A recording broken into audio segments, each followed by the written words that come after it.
Okay, so ngayong araw, samahan nyo kaming pumunta sa Binurong Point dito sa Catanduanes. So tignan nyo itong dinadaanan namin, ayan. Ayan yung view sa harapan. Kalamado ng dagat. Kakabukas lang daw nila actually recently kasi nga binagyo nga sila and ayun nga, kitang-kita mo rin yung epekto ng bagyo nga dito. So dito kami banda galing and nandito na kami ngayon. Here. Kung mapapansin nyo, maraming kalat pero hindi dahil napapabayaan. Maraming kalat kasi nga dahil dun sa dumaang bagyo. So yung daan paakyat, babato siya. So bago ka makarating dun sa pinakatuktok ng Binurong, talagang tsatsagain mo yung paglalakad. So meron daw siyang 30 minutes na hiking. Actually yung suot ko ngayon, hindi siya pang hiking, Crocs. And dalawa lang kasi yung dala kong sapatos, isang running shoes and etong Crocs. And madulas yung pang running, so ito lang yung dinala ko. So good luck na hindi ako madulas. Uy, yung ganda ng dadaanan namin. Medyo umuulan-ulan pa rin. Pero hindi na ganun kalakas, katulad nung peak ng bagyo. Ayan, umuulan. Uy, naulanan siya. Mga pare. Move. Sorry na. Pagkalagpas mo dun sa batuhan, hindi na rin masyadong mahirap umakyat dito kasi may mga nakaayos na ng mga bato na mga pat. So susundan mo na lang siya and madali lang. Sa ngayon, nagtanggal na ako ng windbreaker kasi umiinit na. Halos 2 months na ata kami nagpahinga sa pag-hiking. So, ayun, medyo mabilis nang hingalin. Tumatanda na. Maputik lang pero ayun, it's part of the journey, di ba? Ayan, may pahingahan dito. Pero sabi ni ating tour guide, malapit na daw kami sa kalahati. So, game lang. Alam mo kasi based on experience, kapag nagpapahinga ka sa hike, pag pahinga ka ng pahinga, mas nakakapagod eh. So, mas okay na yung diretsahang pagod. Para pagdating mo dun sa halfway or sa pinakatuktok, pahinga, di ba? Dire-diretso lang. So, ba yun? Tips lang. Sa paglalakad namin, mas napapansin namin yung epekto nga ng bagyo dito, na maraming ang puno yung nakatumba, yung mga lupa nagsibagsakan na or parang naapektuhan na siya, nagkaroon na siya ng landslide and everything. And sana matulungan sila and mabigyan sila ng maayos na para mas makarecover ba sila agad dito. Katulad ng mga ganitong daan, madulas yan eh. I mean ako nga madudulas, paano pa kaya yung mga medyo may edad na or medyo hirap sa paglalakad. So sana maayos agad to at mabalik sa normal. Buti na lang din pala, may mga ganito silang hawakan kasi katulad ko na madalas madulas or takot madulas, talagang ang lakas ng kapit ko eh.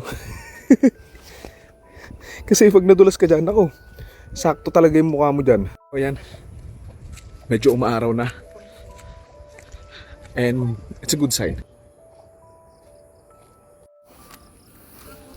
Nakakatakot. Ang bilis ko madulas. Ito na nga yung kinakatakot ko. Isang mahabang maputik, tapos walang hawakan.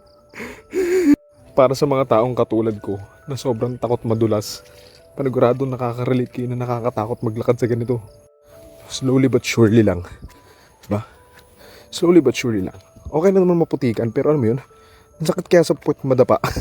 Ilang araw na din pala namin dito and may mga parts ng itinerary namin na hindi na namin napuntahan kasi una, nagkasakit ako, and pangalawa, may mga lugar nga dito na hindi pa open kasi nililinis or sira nga yung daan papunta doon or may mga sirang parts dahil nga doon sa dumaang bagyo. So understandable lang naman yun and pwede pa naman balikan. And yun nga, sana makarecover yung mga taga Catanduanes kasi sobrang lakas daw talaga nung bagyong tumama nga dito. Si ating tour guide namin ang galing oh. Naka-crocs lang din siya pero dire-diretso na siya saka sobrang confident niya sa paglalakad niya. Samantalang ako, hirap na hirap ako sa paglalakad. Galing ni ating tour guide. Saludo sa mga tour guide dito sa Catanduanes. Solid. Here comes the sun. Doo-doo-doo-doo. Here comes the sun. And I say, ang ganda oh. Kitang-kita mo yung dagat from here oh. Ako honestly, mahilig ako sa dagat. Pero alam mo, hindi ako marunong lumangoy. Kaya alam mo yun, takot din ako.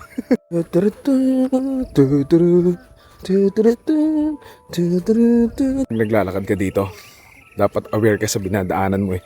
Kasi may mga bombang nakatanim. Ayan o, katulad niyan. Yan. As a person na loves running, sobrang nag-e-enjoy ako maglakad ngayon. Na inisip ko na lang para akong si Frodo Baggins. Ito na daw kami. Ayan. Ayan. Maaraw na. Vitamin D. So ayan. Ang ganda. Di lang kita pero maganda. Ayan ang tignan niyo yung tsura. Didilim lang pagdating sa araw ah. Parang dito tumatakbo si ano, sila ano yun? Sila Teletubbies. Saglit lang pala yung lakad eh. Parang wala pang 30 minutes. So wala yun. Madali lang siya. Easy. 1.3 kilometers lang daw ata. Tapos basta nagawag sila. Mga nagdo-drone dito na I think pag couple daw 600 pero pag mag-isa ka 500 pesos. So kahit wala kang drone, makakapag-drone ka kasi nga. Meron sila drone services dito. Ayan ang ganda. Oh my god, man. Ang ganda dito. Welcome to Jurassic Park.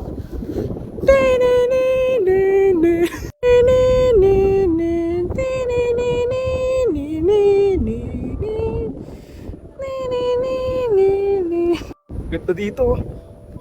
Grabe, may mga naunang tao na sa amin pero siguro naabutan nila yung sunrise. So okay lang naman. So ayan, ang ganda. Come on, just look at that. Ang ganda. So yung dito sa dulo, meron sila parang gate thingy. I don't know kung anong meron doon sa kabila doon. Pupunta tayo doon. Ang ganda, sobrang kalmado ng dagat oh. God damn. And yung tour guide and yung partner ko. And we're here, baby!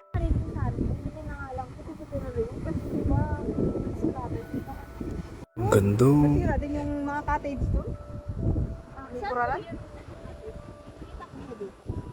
Ito yung bundok. Lagyan ako sunscreen.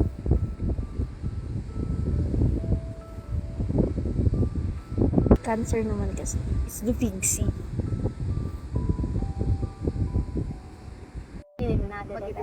Pag summer naman, kapay ko. Sabi ni ating tour guide, ang tawag daw pala dito is sayaw. Kasi daw nung panahon daw nung Hapon, akala ng mga Hapon, barko yan. So ang ginawa nila, pinasabog nila. So hindi nila alam, bato lang pala yan. So nung pagkasabog daw nila dyan, sumayaw daw yung bato. So siguro sa sobrang lakas ng himak, umalog siya. So yun yung tawag nga nila dito, sayaw daw. So ayun yung ano niya, kwento niya. Pwede daw itong puntahan kung may barko, pero medyo wala pa daw kasi pumapalaot ngayon. So medyo delikado pa daw. So ayan. So nga ng mga Hapon na akala nila barko, mukha bang barko yan?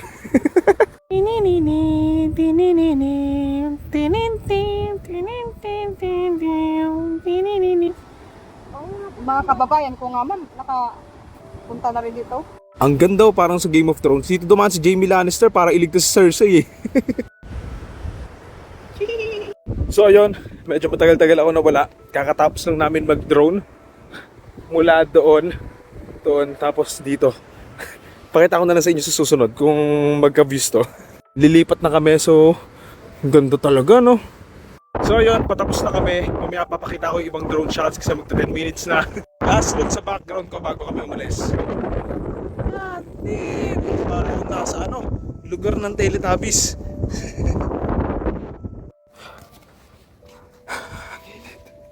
Pagod na ako. So yun, 20 minutes later, nakababa na kami ulit. Hindi na namin kami sa baba. Sa mga nag-iisip kung gaano nga pakalakas yung bagyo dito, dati may tulay dyan and ngayon, ayan nga, sira na nga. So yun lang naman, kung nagustuhan nyo itong video na to, comment lang kayo, yun lang. Thank you.